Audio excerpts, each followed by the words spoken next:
Greetings, spacers. Welcome back to the Space Revolution. My name is Rick Tumlitz, and you are listening to iRock Space Radio, and we are part of the iHeart Radio Network. Once again, we have a special guest, a wonderful long-term friend, somebody I've known a long time. I mean, this guy's at the level like he helps throw my quadrennial birthday parties. You know, I'm a leap year guy, and Robert, who I'm about to introduce, helps put those on for me. But I mean, we've messed around with so many different things over the years. This can be a lot of fun. We're going to talk about space business primarily, but you know this show. We could go up anywhere. The orbits will change. All right, so here we go. I just want to introduce Robert C. Jacobson. Robert is the author of a new book called Space is Open for Business, the business that can transform humanity. He went to school at the University of Southern California, California Institute of the Arts, and an organization I helped start many years ago called the International Space University. His background is wide. He's part of a founder of a group called Space Advisors. He's done a lot of business work, helped start Space Angel Network, one of the early Space Angel investment groups. He participated in the development of a package that was called the first Solar Library, that was actually a payload that went. Remember the Tesla, the Elon Musk Tesla, the red one? His payload went up with that, right? So he's been doing a lot of different things. And then, unlike me, still waiting on my first book, but he was able to pull it together and created something. And it's a good book. It's excellent as far as an understanding of business and the relationship of, what we call the new space industry and opening the frontier. So, Robert, welcome, my friend. Hey, Rick. Thank you so much for having me today. Yeah, no, it's good to Great. have you. And I think we just saw each other a few weeks ago over some sushi, which you bought, by the way. I think, and in LA, it was great seeing you. So look, let's dive in here real quick. I want to hear about the book and like what is the core of the book? What if like your elevator pitch, your summary? How would you sell the book? Well, Rick, I'm just going to go something straight to what might be the mind blowing thing because I just believe in giving the goods right up front. Got it. Only space can do quadrillion. Now, just think about that. Let that sit in. When you take in the scale and the size of just our solar system, we are all residents of. Space has Mm-hmm. the opportunity to do things at a scale that humanity has never reached before. And for thousands of years, humanity has really focused on space as a location. It's been an inspirational type of enabler. And now it's becoming easier for more of us to access and eventually for us all to access, leverage, and better be involved with because it's just been kind of misunderstood. It is complex, but it's getting easier for more to be involved. And it's already influencing every industry on the planet. And as I shared just a couple seconds ago, it's never been easier to access today. So if you want to become an astropreneur, now is the time. Everybody can do it. Everybody can do it with the right training, experience, background, fundraising, business plan, idea, etc. And that's kind of what your book's about, right? You're really kind of diving into, hey, so you want to start a space business, right? That's kind of where you're going with the book, right? Yeah, it's a 360-degree viewpoint of the space sector. Although I am an optimist regarding the space industry, and maybe there is some cheerleading. I bring in a wide range, over 100 different individuals of their vantage points, to really give it to solidify and give the reader a solid foundation You don't need to be a rocket scientist. That should be the disclosure first, but to understand where the opportunities and where some of the challenges are. And look, from challenge creates opportunity. So I tell people who are looking to become an astropreneur or to enter the sector in some way, I said, look in your own proverbial backyard, both geographically and in what your own passion or maybe your educational experience might be, to find a potential fit for you, because this can be a very personalized experience. You don't need to, we can emulate others, but I think it's about personalizing the space experience.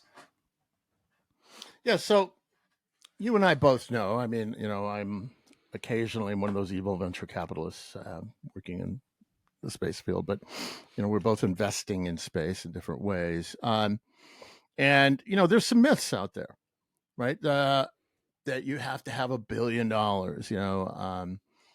remember the old joke: if you want to make 1 million in space, start with 1 billion. But there's this idea that you have to have huge amounts of money, which I think comes from the idea of financing like a rocket ship development program, right? But there's a whole bunch of other types of business, right? You don't have to start with $1 billion to get in the space field, right?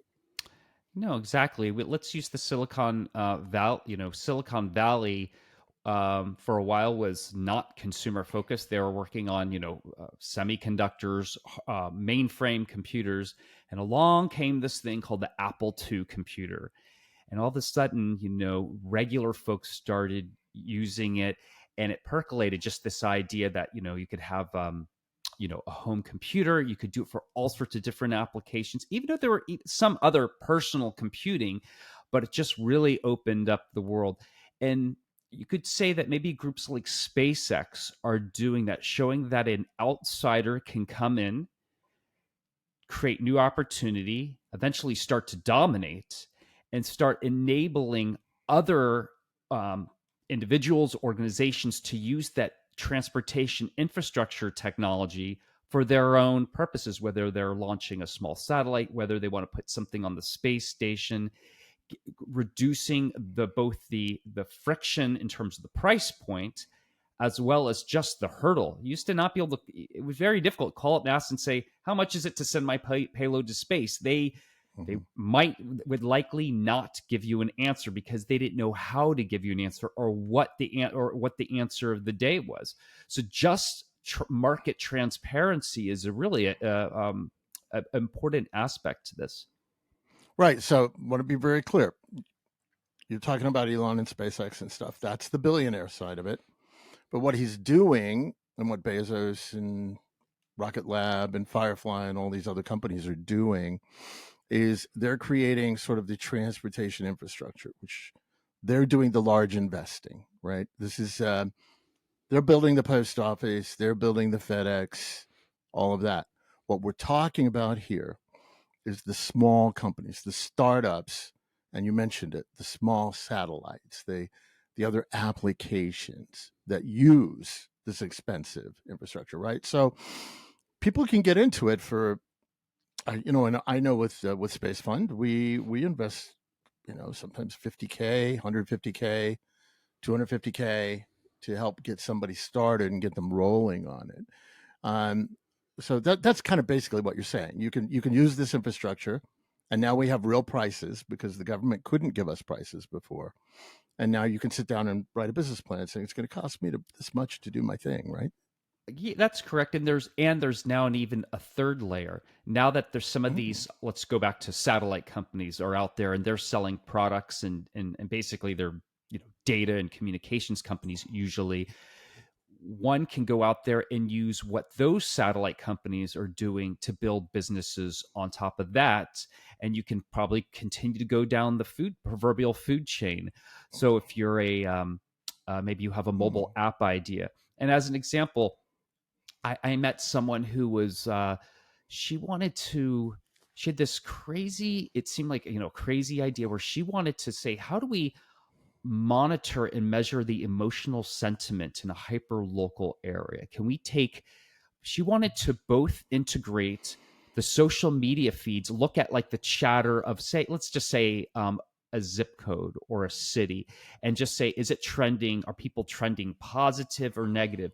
And also overlay that with GIS data, satellite information data, and give this kind of three-dimensional layer. Her business eventually evolved and she was actually able to sell it. It was kind of different than the original thesis, but I love this idea where she was trying to connect this idea of being able to create more transparency and empathy and feelings and using satellite data. I thought that was really, really a neat idea. And to do some of this, she was actually using machine learning as kind of the middle layer that was connecting these pieces.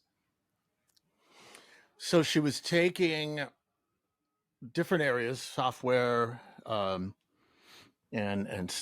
all of this information based stuff, combining that with space data as to locations and that kind of thing, and then putting them together and saying, okay, these people here are pissed off this week, right? And then Something these like people that. over here are something along that line. Okay, very interesting, man. But again, she's not having to build $1 billion space company, Nope. right? Now I recall I was at a thing with Bezos a while back here, and he's made it clear several times that when he got started, Silicon Valley, essentially, he wasn't physically there, so to speak, but the idea was that the post office had already been created, right?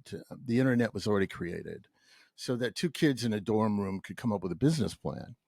And part of his work in space, and incidentally for Elon, because Elon's got his own gig going, he wants to go to Mars, but he's going to create a transportation system. What they're actually doing is putting that infrastructure in place so that perhaps in the future, and NASA's helping, and Space Force and all these others are helping as far as trying to do what they can. Um, Basically, two kids can sit in a dorm room and put the pieces together and start a business. And that's kind of what you're saying, right? It's like, here's how you do it. Here's what people who have done it are telling you should do. Yeah, that's exactly it. And you've mentioned several times about the U.S. Post office analogy. Netflix benefited from that. There's a lot of businesses that have benefited from core government investments, and sometimes people are concerned about that. They find it, they'll say, "Oh, is this usury? Are they freeloading?" And going, no, they're just using that as a stepping stone.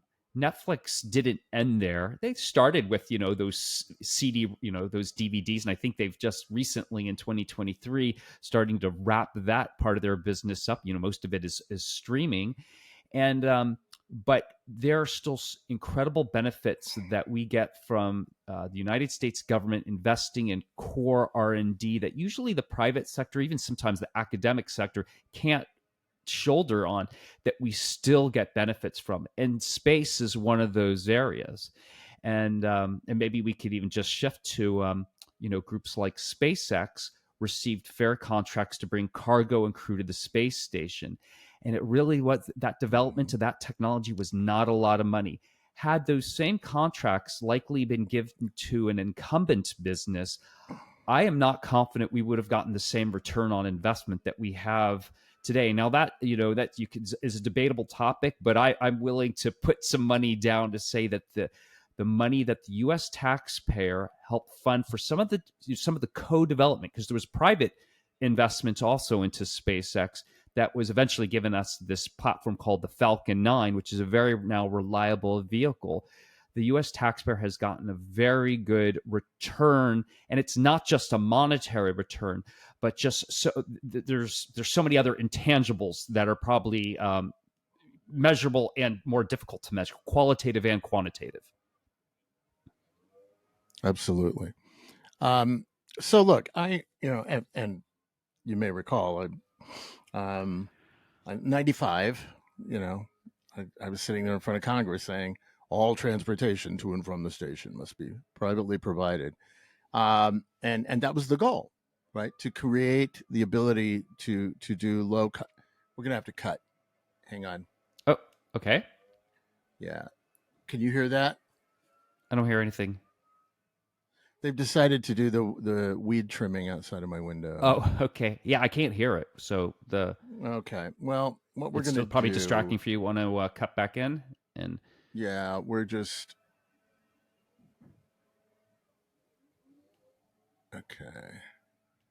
Well, we're right at the 15-minute mark. So what I'm going to do is so that our audio people will be able to fix this. We're just going to cut out after the last question, and I'm just going to say this right now.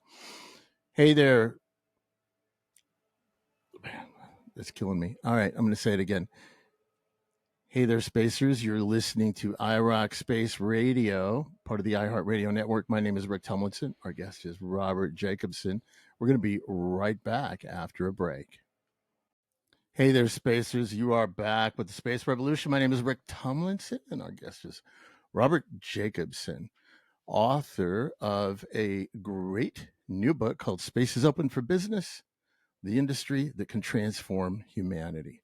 So, look, Robert, we were talking about the idea that, you know, we're trying, there's the cost is coming down so that people who aren't billionaires or people who have just a little bit of money but have some great ideas can participate in space. And, you know, I know that what I see at my company, Space Fund, we see a lot of very interesting ideas.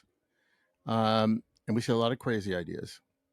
And then we see some that are in the middle that need a lot of work. But there are some basic rules, right? I mean, just because you're engaged in space doesn't mean it's like different than the sort of rules you have on an Earth business, right? All the fundamentals still apply, correct? yeah, correct. First of all, there's no ATM that I know of yet in space. So you're dealing with very terrestrial concerns, whether it's, setting up an entity, the finance, the legal, the operations, the team. And when I sort of, would tell any entrepreneur is, timing and team are probably two of the most crucial elements because Absolutely. you can sometimes have a great team not working on the right idea, but they can shift to different idea if and timing, which is sometimes difficult to predict or manage, but that sometimes is a critical part of the success of a new business. And when you're out there fundraising from private investors, you have to compete with other investment opportunities, whether the investor invests in a public equity or real estate or other technology focused businesses. You just can't be a space business. You got to be a good business. So I think that's a consideration that I would urge aspiring entrepreneurs of any domain to remember. I am going to steal that line. What you just said. You can't be. You can't just be a space business. You have to be a good business, and that makes the point, right? Good business is good business. Um, you can't come in with what we sometimes call, oh, all I need is unobtainium, and oh, just give me $1 billion and I'll be fine, and I'll start, or 100 million and I can start my company. No, no, you have to start small. You have to grow. You have to prove you've got a product that's answering a need in the market, um, and that you just have a basic business plan. So really, in a way, what you're saying is, if you're going to be, if you're young and you're just getting into college, you've got stars in your eyes, you want to participate in the new space industry or something, take some business courses, right? Yeah, or get an internship, work for someone, Ah, work for yeah. another organization. I'll use an example. Um, Tim Ellis, the co-founder and current CEO of a space launch company called Relativity Space, he worked at Blue Origin, and I think he might have done a stint at SpaceX. I'm not quite sure, but when he was at Blue Origin, he was part of that founding group that was working on additive manufacturing, and he took some of that expertise when he to form Relativity. Relativity is the um, spaceship company that is basically 3D printing spacecraft, correct? That is correct. That's correct. Yeah. Yeah. Yeah. So they're out there doing it. And they haven't had a fully successful launch yet, but they're working on it and they're going to be back around. Um, but that's also the other thing. Yeah, in fact, let's touch on that for a second. You have to be ready to fail. You have to be ready to screw it up and then look with clear eyes at what you've done and get it right and come back in a second time, right?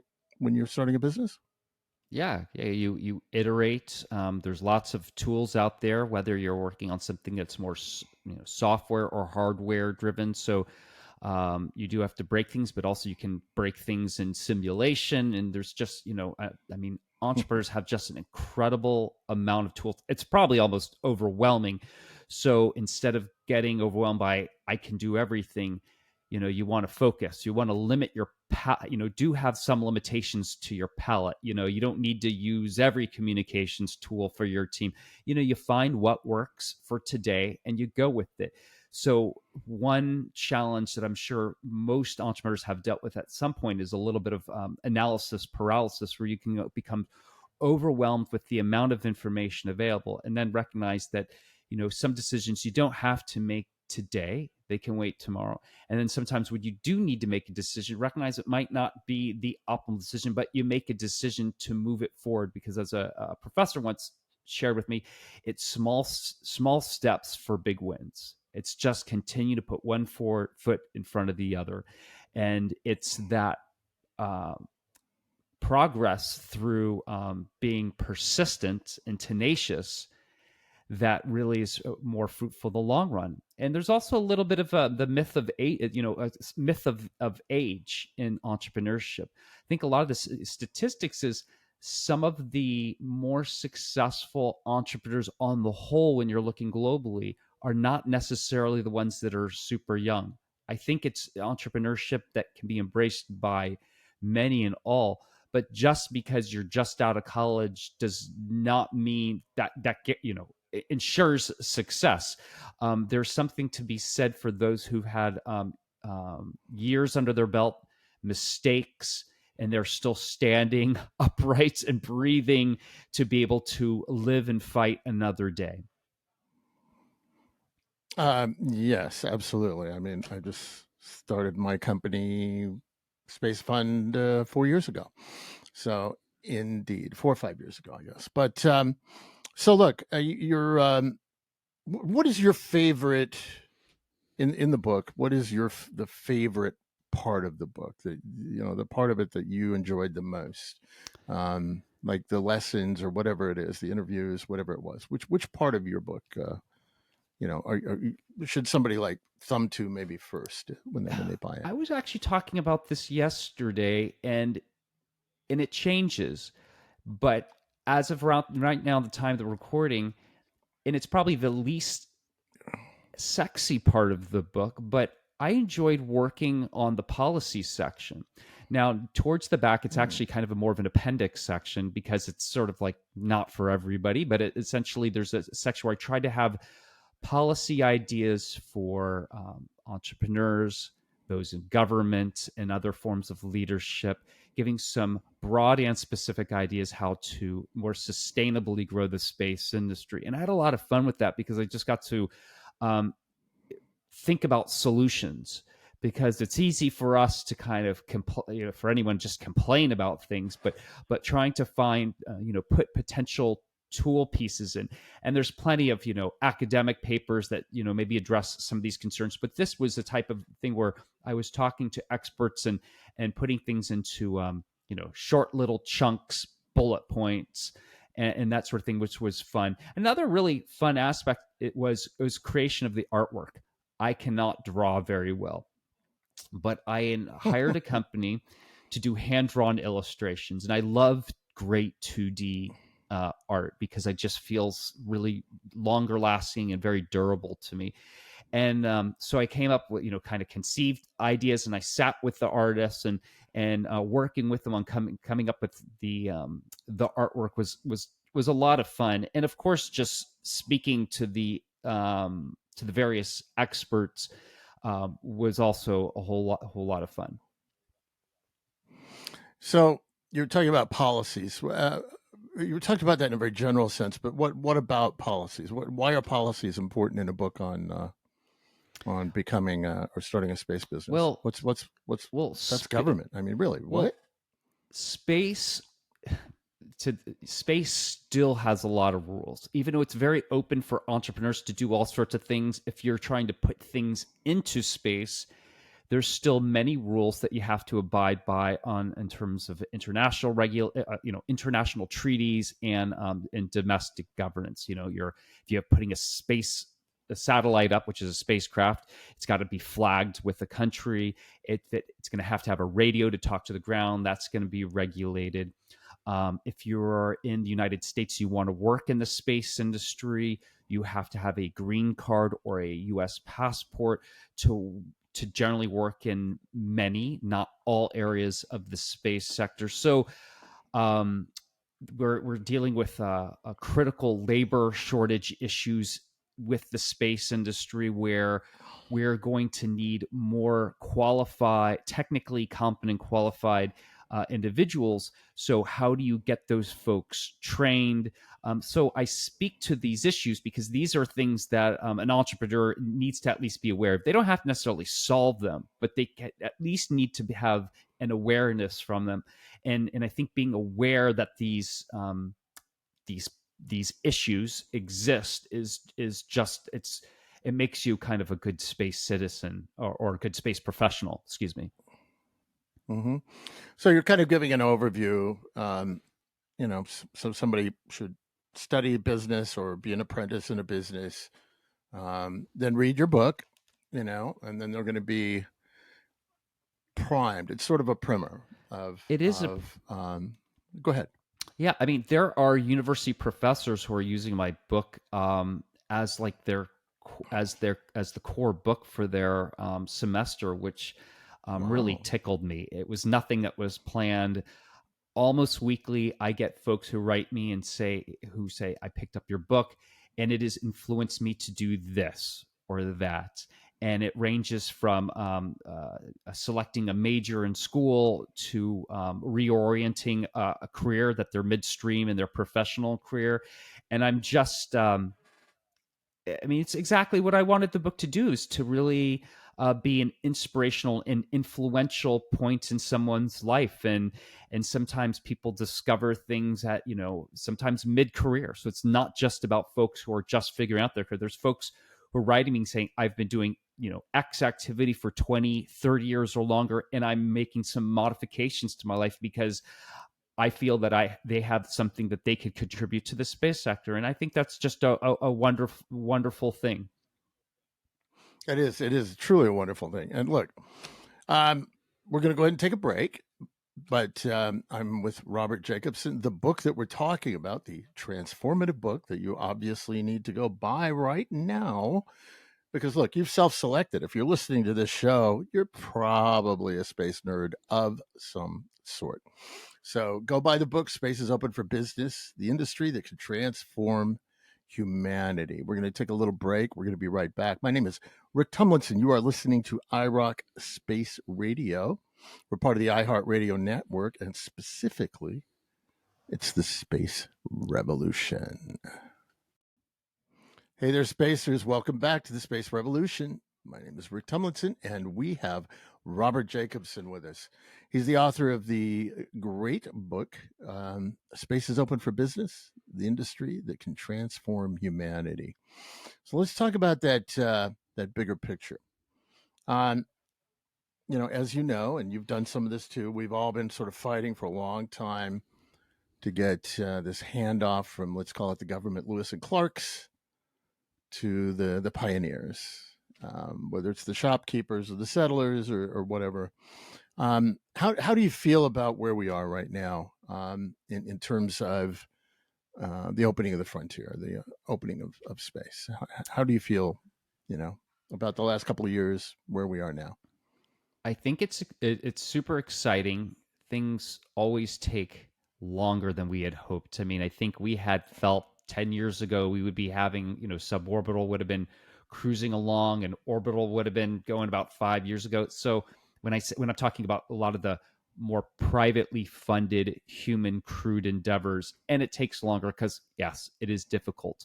But once you have some of these systems in place, which I will speak to in a moment, it enables all these new applications. And this one particular infrastructure is Starship. There's it is going to, I suspect it'll eventually work. And once it is operational, it's going to be so transformative. It will, you're talking about in a few launches taking up the entire mass of like a space station. You're talking about being able to build huge structures with it because you just can take up a lot of volume. Um, you could take, water or other core things that you might need there. We're looking at, I mean, I think with something like a Starship, that then would enable within a generation, say 20 years, to allow 100, minimum 100,000 people living in space. And that sounds crazy. You go, well, how is that possible, Robert? Well, once you have a system that can take large amounts of mass where you can build, you know, essentially big villages, big bases, habitable things, robotic systems, and you will get this exponential growth that will be building upon that. You'll go from 10, say we have 10 people on the space station, and then maybe, the next one you could have, say, 100, and then so forth. It might not quite go in that, we're going to have I don't know exactly how this is going to look, but the potential is really there. And also the systems, and people say, well, we're going to have all this outward expansion. What about us here on Earth? Well, just imagine having within this century's, possibility, or I think within maybe 40 years, maybe 40 years, where people are going to have the choice to live in space, visit Earth, or live on the Earth and visit space, retire on the moon because it's easy on the bones, and you could still, have your inner gymnastics or breakdancing, have regenerative medicine where you're living to 100 and living great quality of life till maybe 120, but you're dancing like you're a teenager on the moon and doing cool gymnastics moves and breakdancing. These are the types of fun things that space can enable.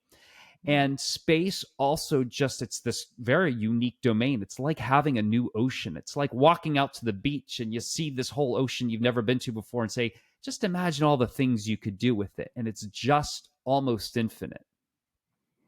Yeah, absolutely. And there's a picture in my head now of breakdancing on the moon. Myself breakdancing, which is more break than dancing, but I get your point.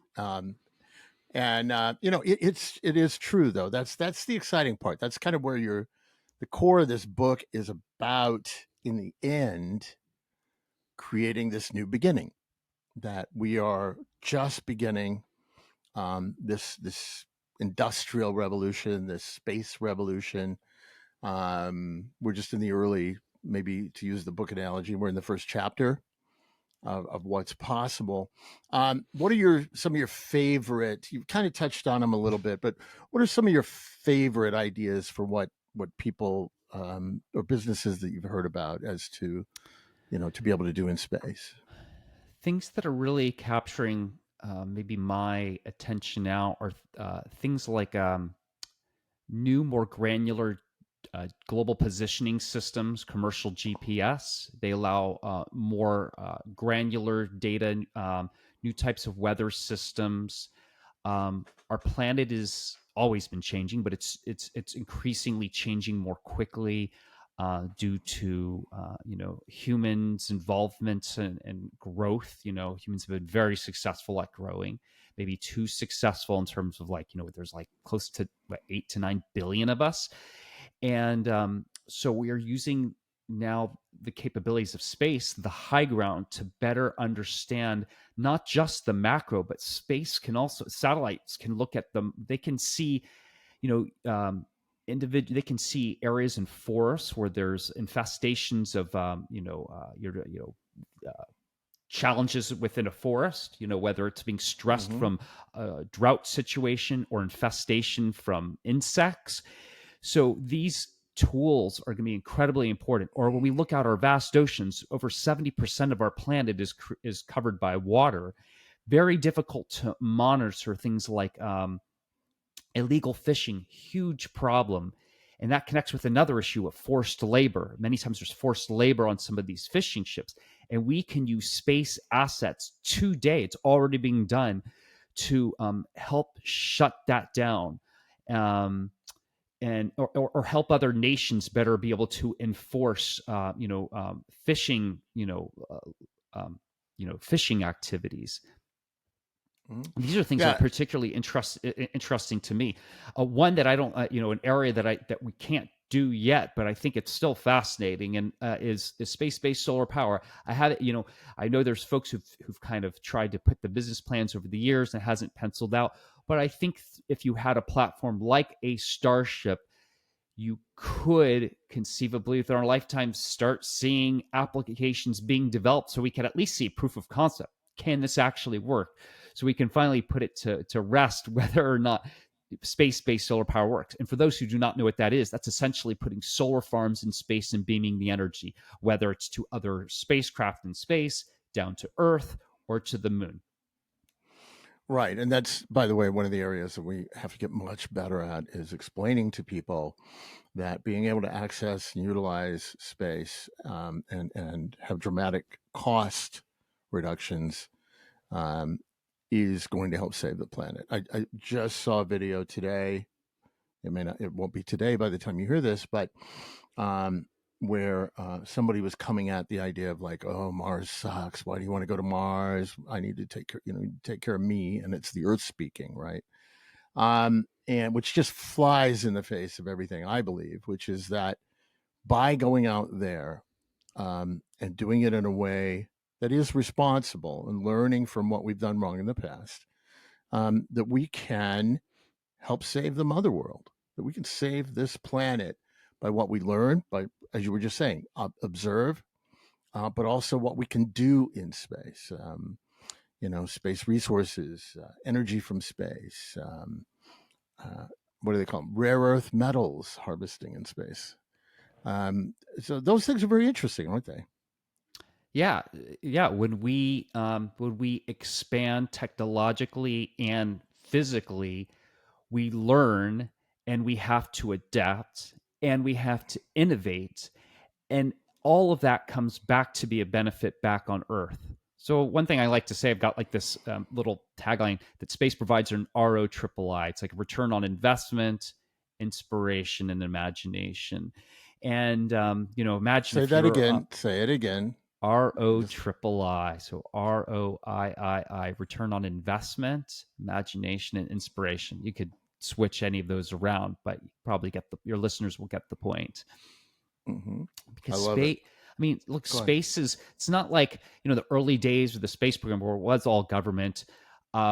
People, many people were big fans of NASA. I mean, even till to this day in 21st century, I still see kids and adults who wear NASA t-shirts. When do you ever see someone that wears like an IRS t-shirt? It's like, Right, so right. So we've got this government entity that people actually like it. yeah. And look, nothing is perfect, and we all want things to be better, but it was still this agency, flaws and all, was at least trying to convey this notion of that humanity can do great things, we can inspire, we can go outward, and in any type of, I'll say, expansionist, frontier oriented activity, it's, you're gonna piss a few people off, it's never gonna be perfect, but the gains and the positive net results are still much more likely to be much higher, rather than stasis or contraction. And that's why we need space, because I was alluded to, we've got 8 to 9 billion, or somewhere between 8 and 9 billion people on this planet. We need space more than ever to improve our lot here on planet, on, Mother Earth, spaceship Earth. Because who am I to say, to tell that person in sub-Saharan Africa or Southeast Asia that they shouldn't be able to have a middle, call it a middle class American style, American esque, or Western European style lifestyle. We probably don't have all the resources here to have the quality of lifestyle that you and I've been. We are just basically part of called the Lucky Spurb Club. We just happen to be born here, but there are billions of other people who aspire to that. So who am I to say that those people can't have that? But I contend that only through space, or with space as this domain enabler, that will be able to elevate all of us. And so, a couple of points there. One, I want to start at the beginning of your point there, and that is that agencies like NASA, European Space Agency, and the rest are important. They're hugely important. They have done the Lewis and Clark role, the scientific development role, the early research role, and a lot of the early funding that is still being provided, that helps companies like SpaceX, Blue Origin, all these others. They're buying rides for their payloads, and that helps create the economy out there. So they have a very, very serious role. And it's very important for me to get that across, because sometimes people think that I'm completely anti-NASA, and I know that I'm not, but I also know you're not. It is important that we have this interaction between the two. And then I want to jump to your second point, though, that is the overall importance of what this is for humanity. That this is not a game. This isn't rich boys and their toys. That there is something really bigger and much more important going on, right? This is, and I think it's happening at an interesting time where we have, complex social, economic, environmental, even technological challenges in our time.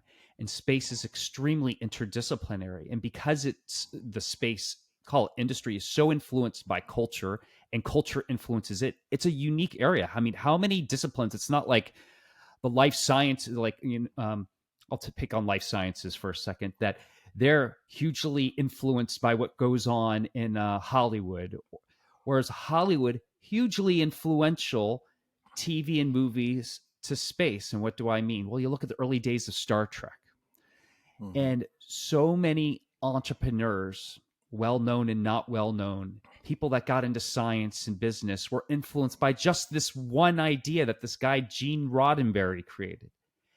And that happens time and time again with space. We still get dividends from things that go back pre-Apollo program. I mean, like, and it's not just the companies that are in space that are benefiting from it. I ask your listeners, they even never go out and read my book.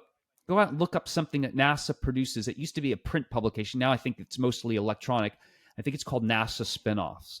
And basically, I think it's a quarterly publication where they highlight all the various spin-offs. That's the technology transfer that is coming out of NASA. And it's not just space related. It is affecting so many different disciplines. And it's not just things that have likely, saved someone's life, that someone we know and love, but then there's all the economic component. There's jobs being created, and so this is just, the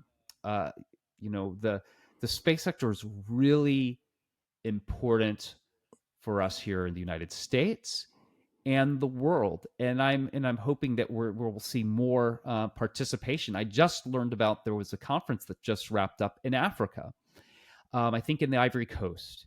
And they had a bunch of, and they called it something like the African New Space Conference, something like that. The fact that they're using the words new space, which is a term Rick and his colleagues at the Space Frontier Foundation championed, invented and championed, that you're seeing these new entrants, countries coming together, African nations talking together, going, where are the opportunities, where are the challenges? I think this is a beautiful, beautiful, beautiful thing. Yes, and thank you for the compliment there. And it was a team effort, but what is great is to seeing it being used. You know, the new space. By the way, the term new space, the core of the definition is companies and businesses and enterprises and projects that are started by or in the name of or have the end result or the goal of opening the frontier of space. That's what it's about.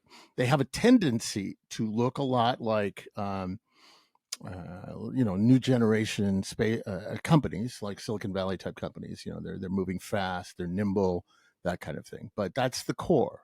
The idea of they don't exist just to suck off of the government. They don't exist just to live off the taxpayers. They exist to do something important and great and open the frontier. Um, and I love your idea of that this is inspiring people all over the world. Absolutely, very very important. This is about everybody. And speaking of everybody, hey everybody, we're going to be right back. My name is Rick Tumlinson. You can follow me at Rocket Rick on the Twitterdom. If you like, follow me on LinkedIn. I drop a lot of stuff out there, and you are listening to the Space Revolution, part of iRock Radio Network, and which is itself part of the iHeart family of radio and TV. Robert Jacobson is our guest. We're going to be back, and now we're going to go have some fun. Spacers, welcome back to the fourth quarter here. Robert Jacobson is my guest, an old friend. His book is Space is Open for Business, the industry that can transform humanity. Go buy it now. I want him to see a bump in sales. But by the way, Robert, I love the way your mind works. So I had lunch with Robert in LA recently, and you know how you want your friends to give you like an autographed copy of the book. So Robert shows up, and we were at interestingly a Korean run sushi restaurant, and Robert pulls out a copy of his book, says, "Rick, I've signed this for you. It's all yours. It's a gift to you." And I look down, and it's the Korean version of the book. So thank you in Korean, and 감사합니다, I think is something like 감사합니다. that. Yeah, 감사합니다. Yeah. Right. I can do the accent, but I can't do the language. Right. 감사합니다. But thank you, and I will treasure it. It'll be one of my novelties. Like, yeah, I've got this Korean book. Someday I'll be able to read it. But Robert, you're a big thinker. You know, you've got a lot of vision to you. You've worked on a lot of different projects over time. Is there something on your horizon, space-wise, that you're intrigued about? That maybe you want to get involved with, or maybe you see someone that you believe other people should be focusing on. Where do you want to see this go? Oh wow, that's a great one. First of all, thank you so much for the little shout out for the Korean version. It's published by Books, great folks over there in Seoul. The big things I would love to see, I would love to see, the new materials. I call it the M&Ms from space, the new materials and new medicines, because we have a vacuum. Space is a pure vacuum. There's extreme temperatures. You could have you could have a object, and on one side could be very cold, the other side could be very hot. The sun facing side. I believe in the possibility soon of new materials being created and developed in space for use on Earth, and medicines. And I use medicines broadly, being therapies and protocols, because of the unique nature of what microgravity has on biological systems, and that we can learn a lot from. So that's things I am really optimistic, and I can really see in the near to mid future, things that I want to see in my lifetime. I really want to see big structures like the O'Neill types of cylinders, of habitats in free space, where there's thousands of people living, playing in space, maybe with their pets in space. I'd love to see that. I want to see new energy generation in space. Things like really harnessing our our currently our best nuclear reactor, which is 93 million miles from us, which is the sun. Whether it's developing new types of solar panels for terrestrial on Earth or beaming this energy, those are the things that kind of would be like my wish list. In terms of my professional endeavors, we've been working at Space Advisors, helping organizations and individuals not yet in the space industry, helping those organizations and individuals enter the sector, take advantage of it, and eventually dominate it. Would love to help more folks in that area, whether it's creating their strategy to enter the space sector or on the diligence side, and other ways to use some of our, I think, our superpowers.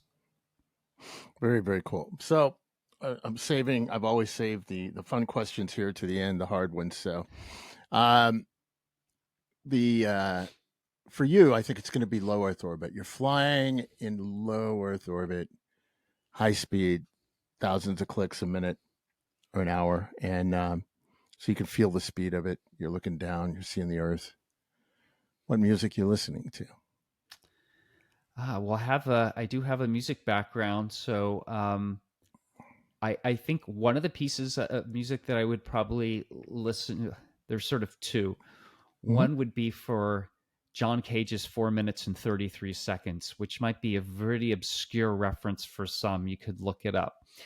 And second would be Pat Metheny's Above the Treetops from his album from, I think it's 92 or 93, The Secret Story. It was a solo album. And it's a credible piece of music where he took a traditional Cambodian chant. It's kind of the introduction to it. And then he brings in this kind of it's Cambodian with jazz, and it's just feels slightly introspective and spiritual, but also outwardly looking. And I forget if it goes into the next track, which is Facing West, which has this very Americana sound, strumming guitars, but yet you can hear all these different influences, because I think as you're flying, maybe you're going over, Brazil, out over to the Atlantic and Africa.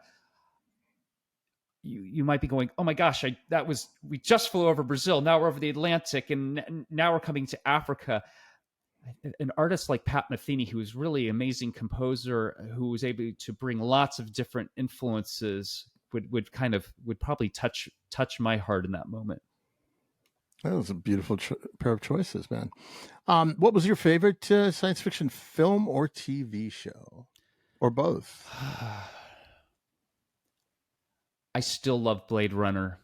I know it can be kind of it's kind of, in some ways, it's a dark dystopian, but there's something so beautiful about the love.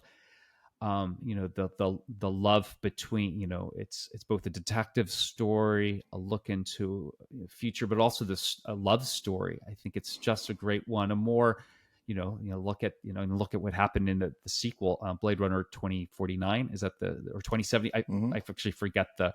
Yeah. The sequel. And the sequel. And a more recent film that I love is The Arrival.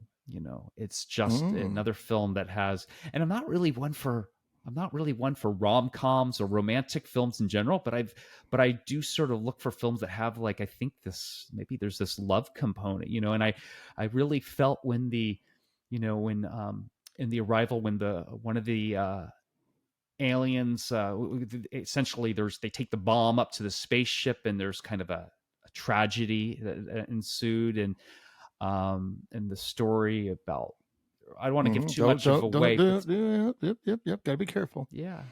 But yeah, okay. So I'll stop you there. Don't want to get any, bad email here. And then the spoiler. Right. Spoiler alert. Favorite science fiction or straight science or whatever book? Oh, book. Most influential.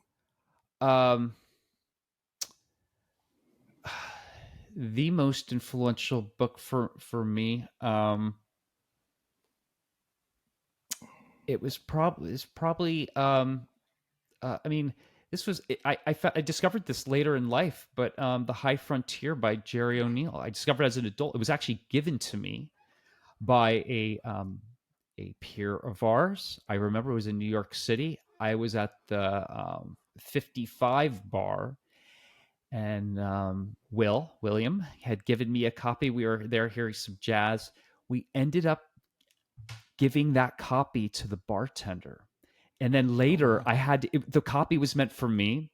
I later Hmm. had to get my own copy, which was fine because we both kind of recognized in the moment the that the bartender was kind of curious what we were talking about, and then and we ended up giving it to the bartender. But I think the High Frontier, because I just trying to, this book came out when the late mid 70s or early Mid 70s, 70s, and mid I'm thinking 70s. like at that time, this book was kind of it's both taking these things that were coming out of the Apollo program, which was still happening, but also giving this hypothetical about this, living in space in this space city. I was like just trying to, it was kind of mind blowing going like, this is really forward looking stuff, and going, and I think, that is, and maybe it's not science. I mean, I guess it's technically science fiction, but it's a little more, is it more hard fiction? What, I mean, hard science fiction? Where does it, No, it's Phyllis fact. and yeah, It's yeah, projection. It's projection. yeah. I It's funny you say that, the fiction part, because I recently found several quotes from people like Asimov and this guy named Sagan, where they actually talk about the high frontier and say, not only is this stuff something we could do now, right? But it is all technically feasible now, and that was in like 75. But it was my guess is that it was probably due to political will that those things did not necessarily Absolutely, happen. absolutely. Well, Not because of creativity, not because of technology, not because of like know-how or even resources, but political will. yeah, absolutely. And we'll get into my life story later about dealing with that, because that's kind of the story of my life, is trying to fight that. But you're a fascinating guy, man, and I really do appreciate having you come on. I want to wrap up here with, what is your message to somebody out there? Oh, by the way, I love earlier that you were saying entrepreneurs don't have to be young people; they could be anybody. Somebody who's left a job, it could be anybody, anybody. But also, though, looking at the younger crowd, looking at people who are rising up now, or anybody else who's listening to the show right now, who's thinking about maybe getting engaged, maybe participating. What is the path you recommend? What do you say to them about how do you play? How do you join in this revolution? Well, maybe you live in a so if you don't live in a place that has a university or space business, I would first say start to read. Start to act. Learn a little bit. There's resources, whether it's my book or there's lots of resources out there. Free, low cost libraries, schools, the internet. And then once you don't have to read everything, you don't have to understand everything, but once you have a little bit of inspiration, some ideas, reach out to folks.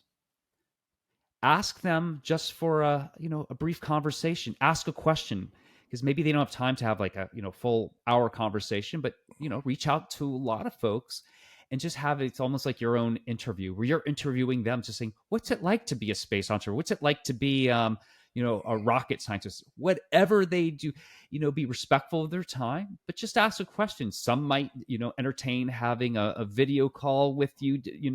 Some might just want to have an email or some other conversation. And as you ask those questions, have these kind of these we'll call them informational interviews. You can use that to later in life come back to those people, whether you say, hey, now I'm interning here, or I'm trying to migrate here or do this or there, and you might be able to get further feedback, develop relationships over time, because you want to have those relationships to help grow your own network. And then if you will find, as you're learning, you will find things that interest you. Say, hey, I really don't want to be a business guy. I really want to be an engineer. I just love turning wrenches.